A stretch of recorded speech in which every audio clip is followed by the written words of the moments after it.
Welcome to our channel. Today we how to install Terraform on macOS for AWS infrastructure, detailed guide step by step clearly. To install Terraform on macOS for AWS infrastructure, follow these steps. First, open your terminal application. You can find terminal in the applications folder under utilities. Next, check if you have Homebrew installed. Type brew version and press enter. If Homebrew is installed, you'll see the version number. If it is not installed, visit the Homebrew website and follow the instructions for installation. Once Homebrew is installed, update it by running brew update in the terminal. Now, install Terraform by typing brew install Terraform and pressing enter.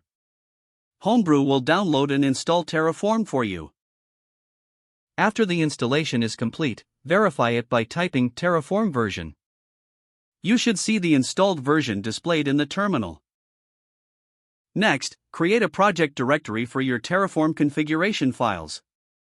Use dir/Terraform projects and then navigate into this directory by typing cd/Terraform projects.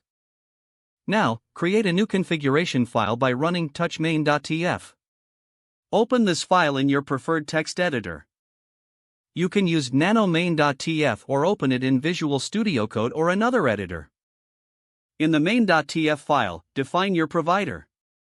For AWS, add the following block: HCL provider AWS, region equals US East 1, save and close the file. Next, authenticate your AWS CLI for Terraform to access your AWS account. Ensure you have the AWS CLI installed. Type AWS configure and enter your AWS access key, secret access key, region, and output format. Now return to your terminal. Initialize your Terraform project by typing Terraform in it.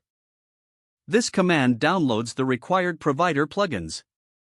Next, create the infrastructure you want to deploy by adding resources to your main.tf file. For example, to create an S3 bucket, add the following block: HCL resource AWS_S3_bucket my_bucket, bucket equals my unique bucket name ACL equals private. Make sure to replace my unique. After editing, save the file again. Don't forget to like this video and subscribe to our channel for more step-by-step tech guides.